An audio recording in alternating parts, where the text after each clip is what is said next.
Fisher mixed nuts with a leading brand. You can see the difference. Look inside Fisher hazelnuts. They look light and clean. Fisher pecans look big and plump.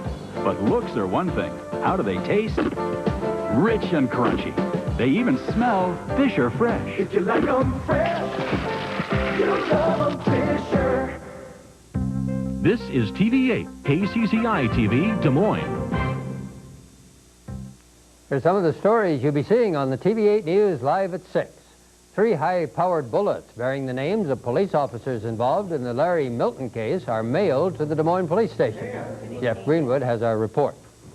Sarah Jarvis reporting on state efforts to bail out some of the local governments hurt by the Iowa trust scandal. And Liz Meridian will tell us how one local family makes ends meet when they have 5 children to buy for at the grocery store. Now this. I've been waiting for this. Crab legs are back. Yes. At the Choice Smorgasbord. When? Evenings Monday through Thursday. Let's go. Enjoy up to a pound of crab legs with any adult dinner at no extra charge. Weather partly sunny and warmer. Highs tomorrow and Thursday in the mid to upper 40s. We'll be back at 6 o'clock now to CBS. President Bush set to deliver what his aides call one of the most important speeches of his career. On the campaign trail, Democrat Bill Clinton tries to shift attention from sleaze to substance. And in Milwaukee, the trial of Jeffrey Dahmer, murder, insanity, and cannibalism. This is the CBS Evening News.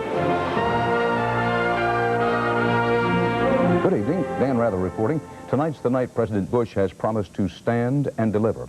Mr. Bush has been pumping up expectations for his State of the Union speech by promising to detail his plans to, as he puts it, turn the economy around.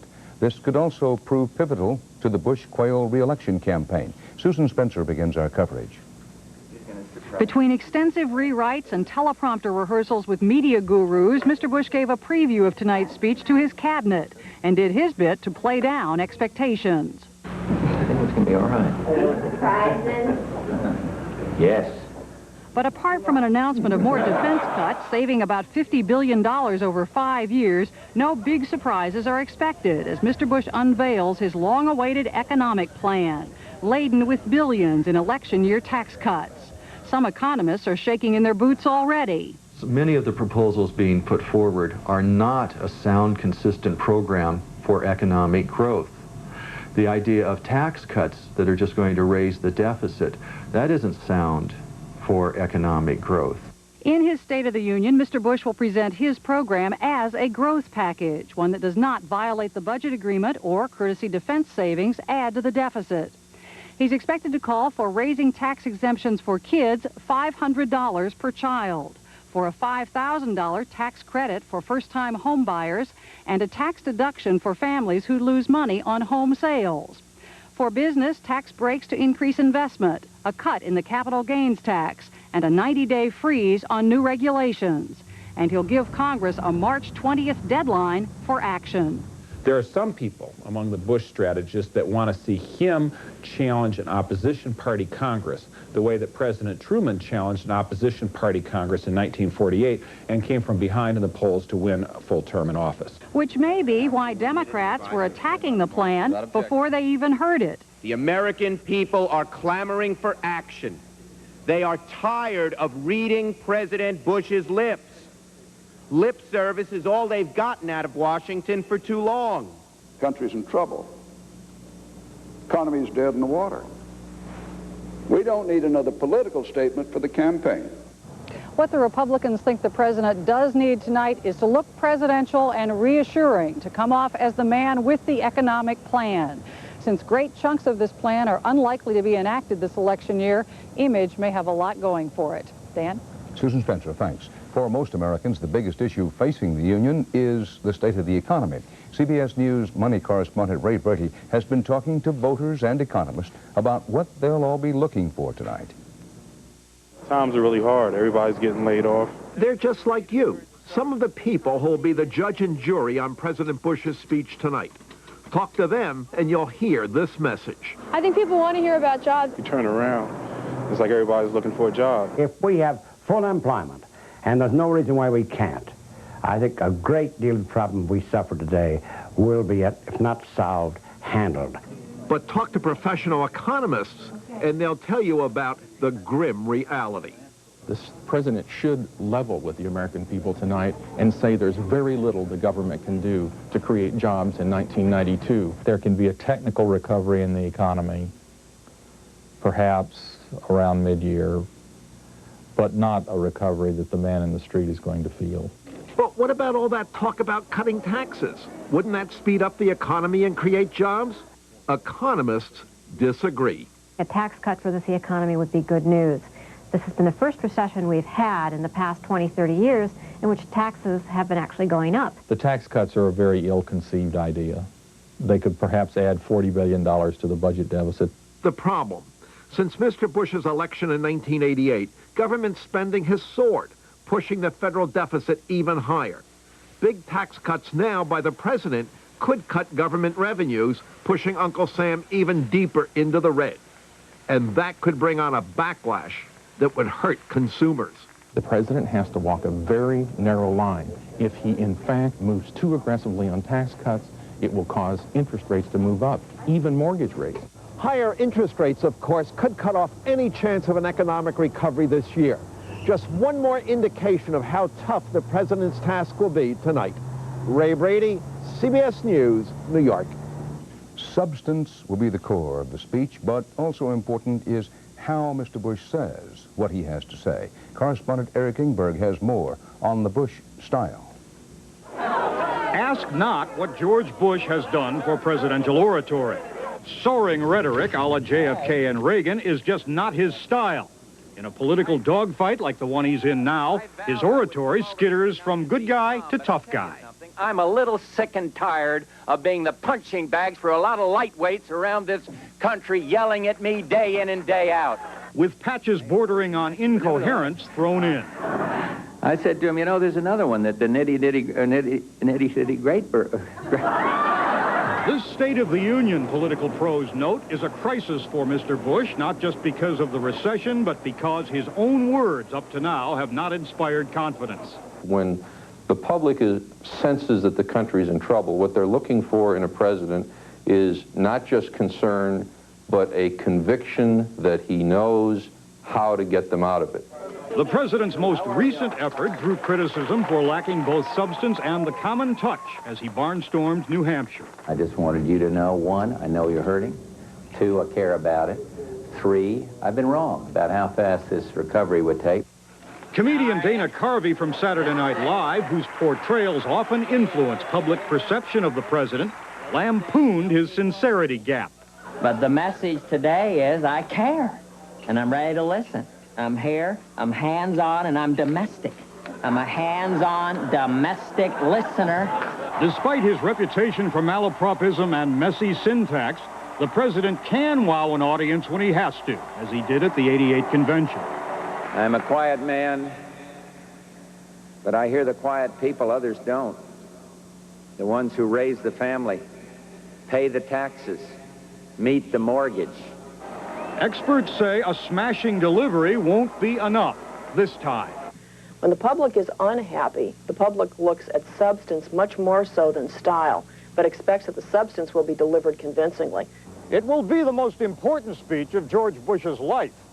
But as Theodore Roosevelt noted, a president will have the upper hand in these settings if he can harness the force of his personal leadership to a vision of the nation's future. Eric Engberg, CBS News, Washington.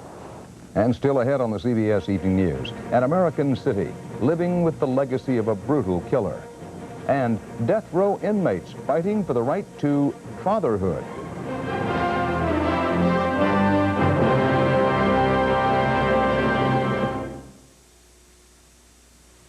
There's lots of ways to have garlic. The Kwai difference is the consistency of garlic qualities of this easy-to-swallow tablet.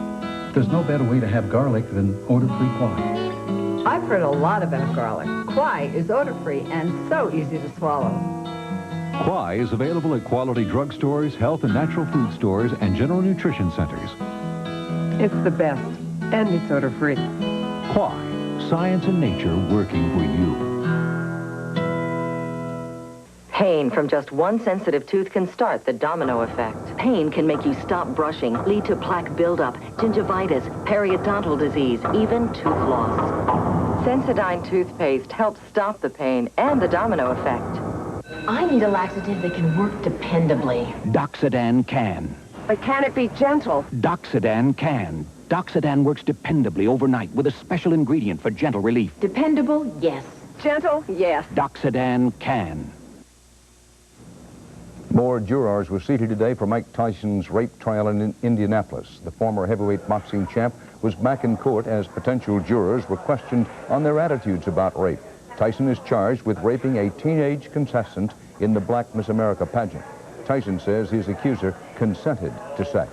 In Milwaukee, spectators lined up before dawn for seats at the Sanity trial of serial killer Jeffrey Dahmer. The Dahmer case has made Milwaukee take a new and sobering look at itself, as Jacqueline Adams reports.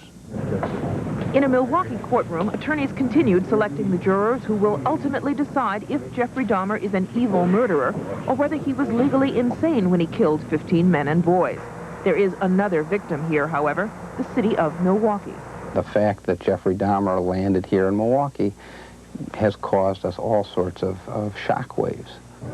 Shockwaves in response to Dahmer's gruesome crimes, of course, but also to chronic police hostility toward minorities and gays, behavior which citizen review boards and blue ribbon panels have noted for at least a decade.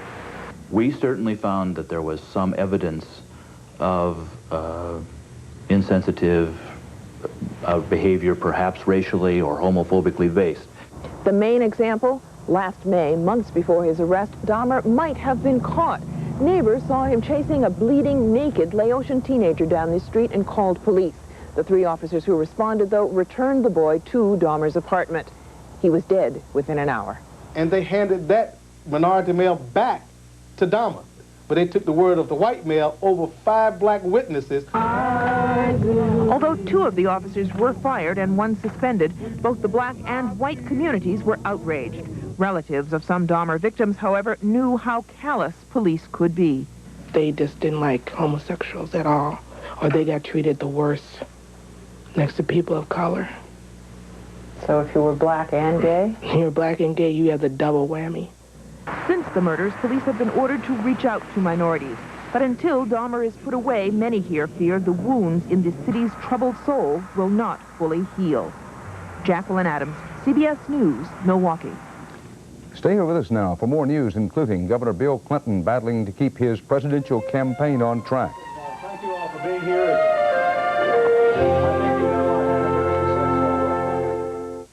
I use a shampoo for dandruff, but my scalp still itches like crazy. You need new Scalpicin, the revolutionary scalp medicine for deep scalp itch, not ordinary dandruff. Scalpicin is not a shampoo. It's a clear liquid you don't wash away like shampoo. Apply Scalpicin anytime for deep scalp itch relief, with medicine chosen by dermatologists over all these dandruff shampoo formulas. Scalpicin penetrates to relieve the itch and help prevent flaking. The itch is gone. New Scalpicin, the scalp medicine for deep scalp itch. Do you have a cold? Yes, I do. It feels like the ocean is in my head. Here's 2 cold medicines. This relieves these 3 symptoms, this 9. Choose one. 9. I have all of those symptoms. Sinus pain, nasal congestion, and I have a scratchy throat. Here's what you chose. Are you shocked? Yeah, I am. Would you try Dristan Cold? How do you feel? The Dristan really works. And for hot, soothing relief when the flu hits, try new Dristan Cold and Flu. In weather this raw, don't take chances with chapped lips. Take Chapstick. Chapstick lip balm is serious medicine, made to help chapped lips heal fast and healthy lips stay healthy. This winter, don't take chances. Take Chapstick. If your doctor has recommended Metamucil and you like the results, but you don't like those glasses of thick liquid, change to FiberCon. Get the same fiber action in easy-to-swallow tablets. Get doctor-recommended FiberCon. Want to make your opinion known? Unemployment, health costs, taxes. Do these issues make you angry? Call America on the Line tonight. You have the power. Use it. In presidential politics, Republican Pat Buchanan got word today that he had qualified for $100,000 in federal campaign matching funds. And supporters of so far non-candidate Mario Cuomo filed today to put him on the Democratic primary ballot in Illinois.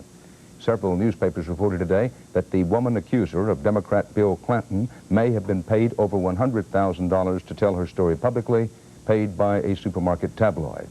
Again today, the Arkansas governor said that the story is not true and that the voters in New Hampshire will decide. Richard Threlkeld is in New Hampshire gauging reaction. The Clinton for President campaign persevered through Texas today. The candidate was optimistic. I think you know I had a very successful fundraising breakfast here in San Antonio this morning. And righteously indignant whenever reporters brought up the subject of Jennifer Flowers' accusations. Anytime, you know, if you're willing to pay enough money, you can get anybody to say anything. And that will be the test for you. My character test is, I've taken my character test. Now the character test is, what do you do with cash for trash? Clinton for president, can I help you? Clinton returns to New Hampshire tomorrow, and today he got an endorsement from an important state Democrat who had a message for voters here. Don't take that narrow, unsubstantiated charge about him 10 years ago and make your full decision. You're cheating yourself. In fact, at the Red Arrow restaurant, where to save a few cents, customers are now eating home fries for breakfast instead of pancakes, they were wondering what all the fuss was about. Entertaining, but not really that important. It's not his past that's why we're going to vote for him. We're going to vote for him to straighten out America, and America needs straightening out. But you could also sense a shadow of a doubt about Clinton. I think people need time to evaluate all of this. It's really been thrown at us, you know, in such a short time. That uncertainty showed up in a poll of New Hampshire Democrats taken last night, both before and after news of the latest allegations about Clinton. They still view him favorably, and to some extent they're still willing to give him the benefit of the doubt, but they're not as willing to say they will vote for him as they were earlier in the evening. The villain in all this, according to that poll, is the press. By more than 2-to-1, voters here think the news media has been unfair to Bill Clinton, and that digging into a candidate's past sex life has no place in a presidential campaign. Richard Threlkeld, CBS News, Manchester, New Hampshire. There is more news ahead, including Eye on America. Tonight, the American family chasing a dream.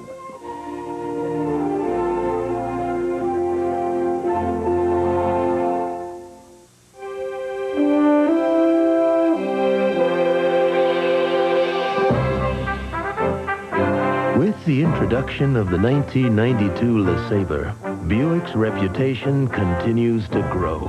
And it pleases us that people are taking notice. Because LeSabre isn't just another fine motor car, it's a Buick. And Buick is rapidly becoming an enormous symbol for quality in America. Can I get that back? That was perfect. Back in 5, Stephanie? When you're trying to eat right, days like this are a disaster. Is this it? Stephanie Powers talks about Kellogg's Nutri-Grain. The only time I really control what I eat is at breakfast, and the whole grain in Kellogg's Nutri-Grain gives me a natural start. No sugar added, no preservatives, nothing fake. No matter what I eat later, at breakfast I call the shots. Naturally good. Nutri-Grain, the natural place to start. When the aches and pains, the fever and chills of the flu get you, it's important to know doctors are recommending Tylenol 4 times more than aspirin for the flu. Doctors know there's more medicine in extra-strength Tylenol than regular aspirin. It's stronger relief for the aches and chills of the flu. Tylenol, the doctor's choice by 4-to-1, and the pain reliever hospitals use most. And this winter, try new maximum strength Tylenol Cough. It's strong medicine for coughs. I'm Harry Smith. And I'm Connie Chung. Does the thought of mixing food and radioactivity make you uneasy? The pros and cons of food irradiation tomorrow on CBS This Morning. There are more than 2,500 men on death row in this country. Now, some of them are saying they don't want to die until they've fathered children. As correspondent John Blackstone reports, these inmates are fighting prison regulations that say, no way. Visiting time at California's San Quentin prison is often family time. But now there's a controversial new movement to make San Quentin's death row the source of new life. In a lawsuit, 14 condemned men are demanding access to the latest reproductive technology, artificial insemination and sperm banks. This group of convicted murderers wants to ensure that their families will continue even after they are executed. I have one plaintiff, and his parents are desperate for a grandchild because if he doesn't produce a grandchild, there is no grandchild, there is no new generation. For victims' rights advocates, the lawsuit is another example of criminals demanding rights that victims don't have. Jean Lewis's son was murdered. It just seems absurd that these people think that they have a right to perpetuate life after they have totally taken away a life that was precious to us. But the condemned argue that preventing them from fathering children punishes the innocent. I'm not a criminal, and why should I be punished and not have my husband's child? When Janice and Kenneth Gay were married, he was already on death row, convicted of killing a policeman. Prison authorities okayed the wedding, but there was no honeymoon. While many prisoners are allowed conjugal visits, for security reasons, those on death row are never given that privilege. You're allowed one kiss going in and one kiss leaving. That is the rule. Artificial insemination can do the job, no problem. But as in so many other areas where science now has the ability to manipulate nature, what is possible raises new and difficult questions about what is right. John Blackstone, CBS News, San Quentin. More deadly ethnic warfare inside the former Soviet Union. Armenian rebels shot down a helicopter in Azerbaijan today, killing about 40 people. An Armenian spokesman said the chopper was presumably carrying weapons to Azerbaijanis attacking an Armenian village. From around the world now, more CBS News. Where's Boris? After dropping out of sight yesterday, the Russian president turned up today visiting the Black Sea Fleet, the object of a tug of war between Russia and Ukraine. In South Africa, police used tear gas against a crowd protesting the arrest of a neo-Nazi leader. The police action appeared to be a warning from the government to white militants who oppose negotiations with the black majority. Up in space, the Discovery astronauts put in another full day of science experiments. They're studying how the absence of gravity affects everything from people to plants to building materials for a space station. And Washington, D.C. football fans are still in orbit, too. Tens of thousands came to the Capitol Mall to hail the Super Bowl champion Redskins.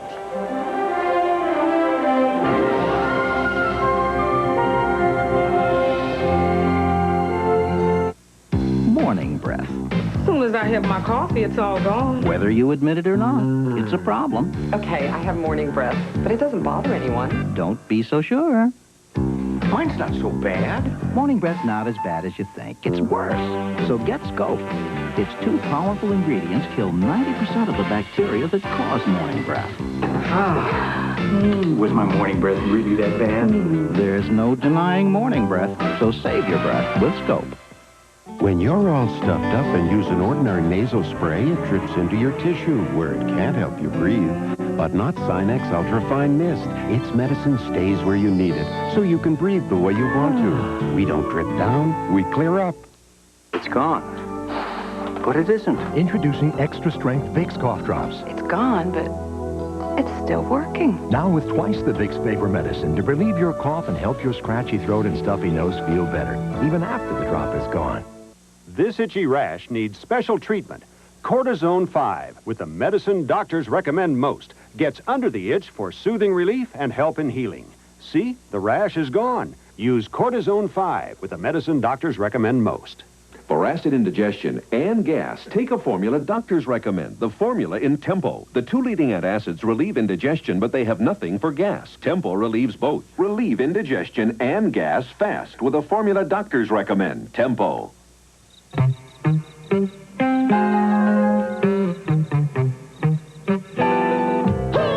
What's your stupid dog up to now, Charlie Brown? You mean you never heard of Sherlock Hound, alias the MetLife representative?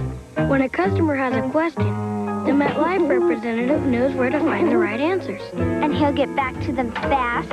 Elementary, my dear Lucy. Get Met. It pays.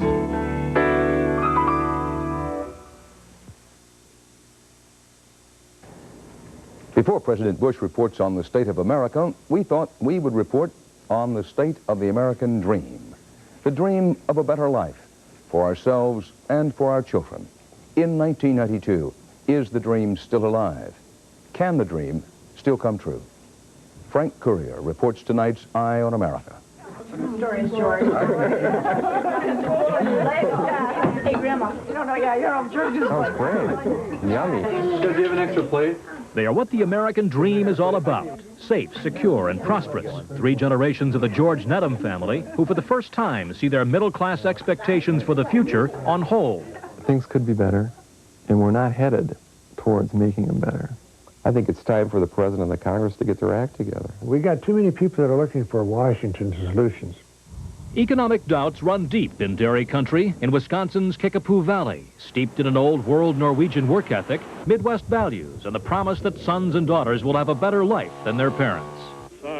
For George Needham, now 71, growing up in the Depression postponed the promise. Brother, can you spare a dime? Those dark, discouraging days when desperate people looked to government and a popular president's pledge for a New Deal. This generation of Americans has a rendezvous with destiny. We listened to his fireside chats. He was nothing but positive. We don't do that anymore. We don't listen that way. Hard work raising tobacco crops helped Needham raise 3 sons and realize his dreams of putting each through medical school. Scott is a dentist, now 41, with 2 teenagers at home. He wonders what message this recession sends out to America's kids in school. That's scary. You know, they are going to have to work harder. They're inheriting a national debt that's incredible. Open up, no light. Scott's younger brother Jim is a family doctor, father of 4 school children. Congress and the president, he says, are out of touch. Their vision for America lacks frontier spirit. It's not that high-flying American dream that it was in 1964. The American dream was, you go to college, you get an education, and you're going to get a job. And everybody was getting jobs back then. It was a much less complicated time. The torch has been passed to a new generation of Americans. I want to hold your hand. It's one small step for man, one giant leap for mankind. It's like the country shifted gears or something, and we've been floundering. I think that many of us have this subliminal sense of despair. The grandparents worry their family is inheriting a society dependent on Washington for answers, and where nothing is secure. There's a crutch there. How do we get rid of that? How do we get some pride back? The country is just waiting to be led. I wish we had people that were willing to make the tough decisions, because it would be good for the country, not good for the re-election. The whole situation is not going to be a quick fix. It's happened over the last 25 years. We got through World War II, and America rose from that.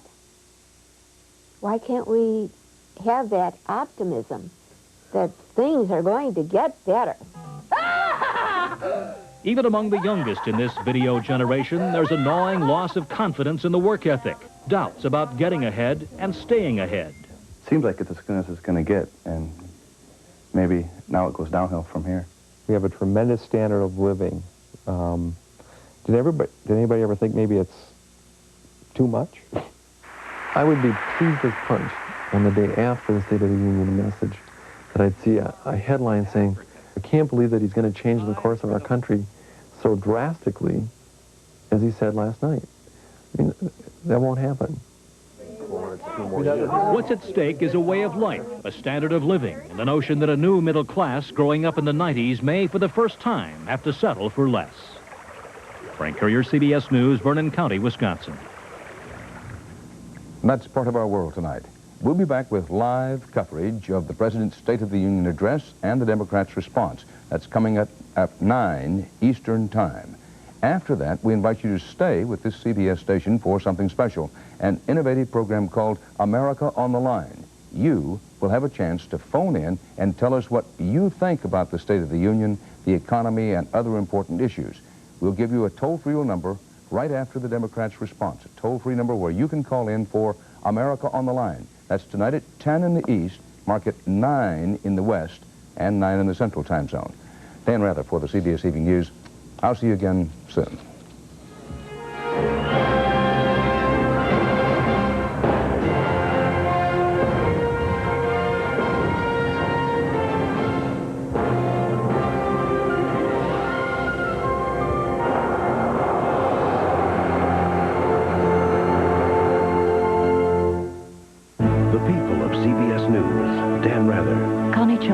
Mike Wallace, Ed Bradley, Leslie Stahl, and Charles Gerald. Experience. CBS News.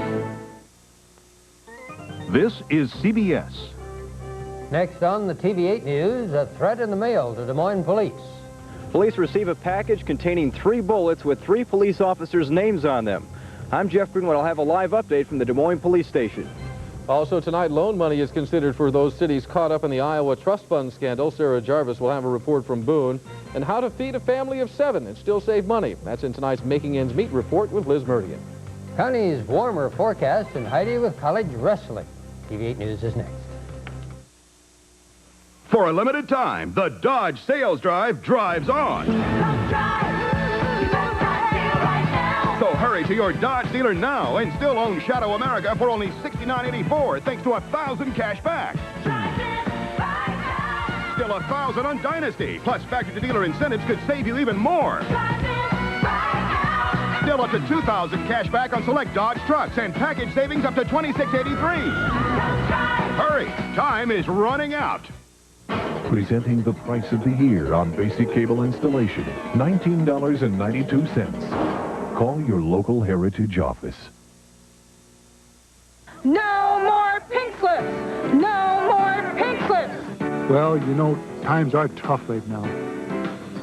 Okay. We're just trying to make ends meet. These are just some of the issues facing Iowans as we head into 1992. I'm Kevin Cooney. Join us Thursday night, January 30th at 7 o'clock for Making Ends Meet, a town meeting. We'll talk with Central Iowa consumers and business leaders. Find out their predictions for your pocketbook in the coming year. Making Ends Meet at town meeting Thursday, January 30th at 7. Thank you for watching KCCI, TV8 in Des Moines. And now from TV8, Iowa's news leader, Paul Rhodes, Kevin Cooney, Connie McBurney with weather, and Heidi Soliday Sports. This is TV8 News, live at 6. Good evening. Thank you for joining us. Des Moines police are investigating an apparent threat against the officers who were involved in the Larry Milton case. Police received 3 bullets in the mail, each with the name of a police officer on it. The department put the bullets on display, and TV's Jeff Greenwood is live with details. Jeff? Well, Paul, the latest fallout from the explosive Larry Milton case is a package received here at the Des Moines Police Station this morning. Inside, 3 bullets with 3 police officers' names on them. Police are not treating this as a joke. And I gave it to her kind of jokingly. I just said, you might want to open it outside just because of what's been going on lately. When she did open it, there were 3 bullets in it. This morning, Police Department employee Jody Deutsch was joking until she found out that there was live ammunition in the package she delivered to Sergeant Joanne Pollock. Pollock is far from laughing. It's amazing to me that somebody would stoop so low as to send us something like this. I think it's a very sick individual who did this. The package contained 3 30-06 rifle cartridges with 3 officers' names taped to them. Each cop named was involved in last month's controversial arrest of Larry Milton. The package was sent through a Des Moines post office without a return address. Late today, police detectives told TV8 News that so far there are no identifiable fingerprints on the package. Earlier today, some officers were speculating on who might be responsible.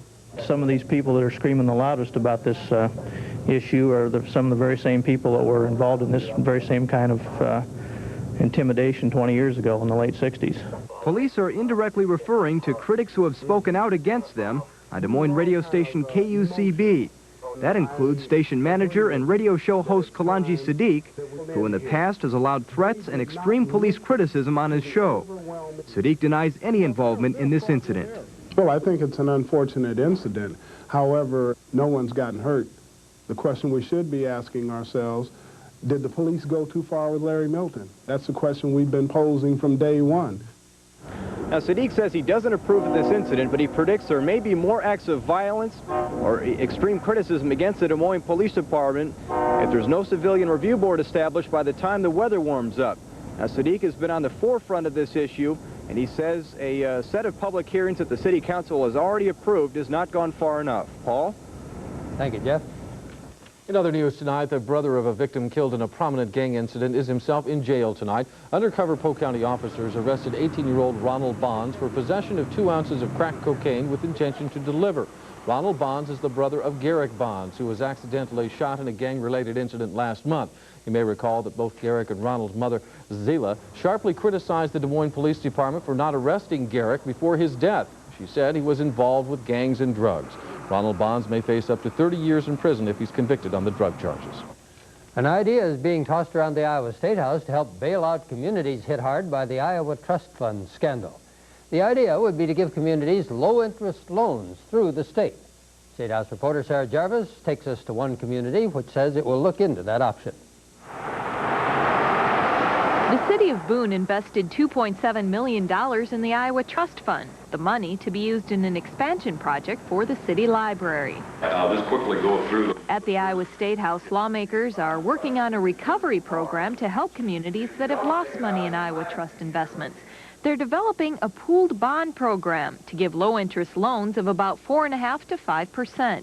The maximum payback period would be 5 years, with a bond issue size of $20 to $30 million. The chief option is the ability to borrow money from the finance authority at a lower rate of interest over a period of up to possibly 4 years, rather than going to a local bank or to some other facility paying a higher rate of interest. Right, and in probably a month or two we have to look at seriously because we have to project ahead and know where we're at. Boone's not in as much trouble as other communities, such as Marshalltown, where the city depended on the Iowa Trust investment for operating costs. The community is outraged over possible layoffs of 100 city employees. Lawmakers say this bailout would help. That kind of thing may be multiplied in other communities, but each community has its own unique situation and losses and problems that they'll now be able to deal with more adequately.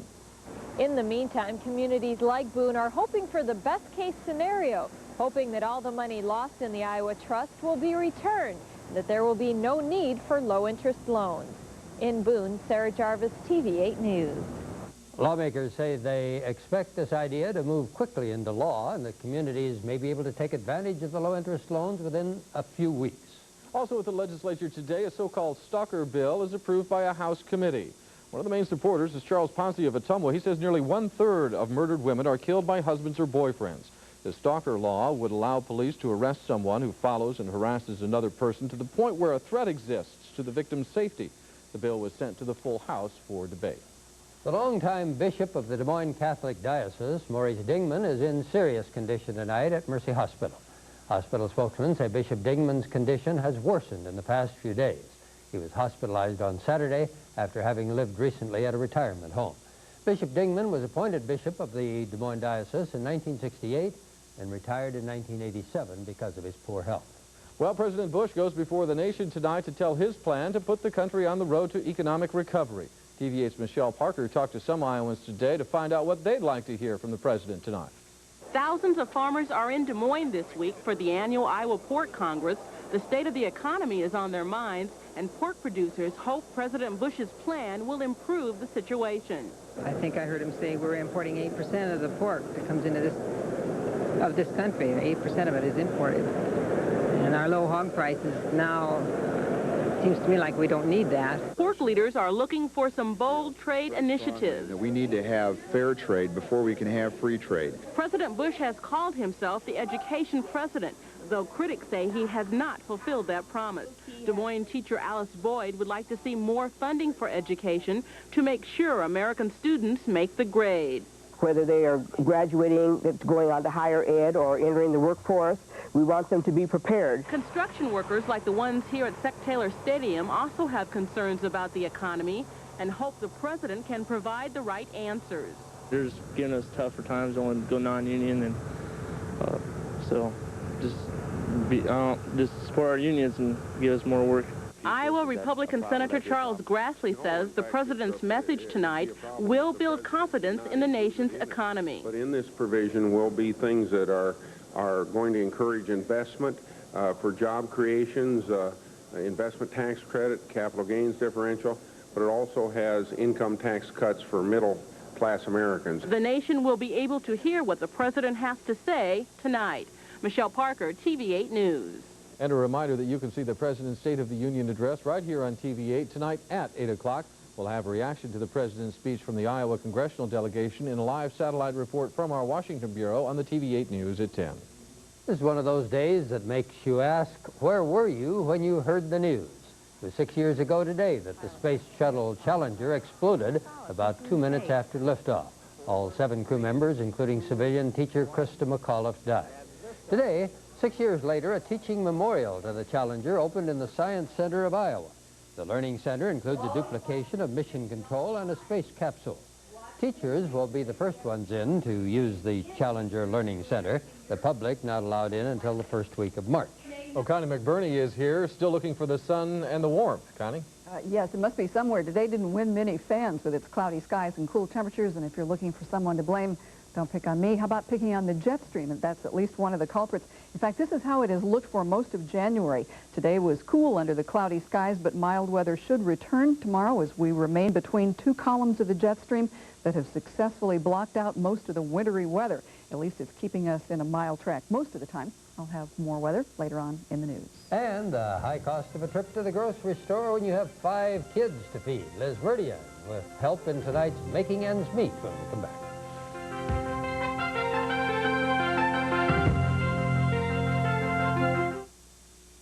Your Toyota dealer would like to offer a simple suggestion. Why not buy? Toyota Previa has tons of room, rides and handles like a car, and is built to such exacting standards the federal government calls it the safest minivan you can buy. So why not buy? Toyota 4Runners are tops in their class for customer satisfaction. Car and Driver says it delivers a level of quality all but unmatched by the competition. So why not buy? See your Toyota dealer today. It's the right choice right now.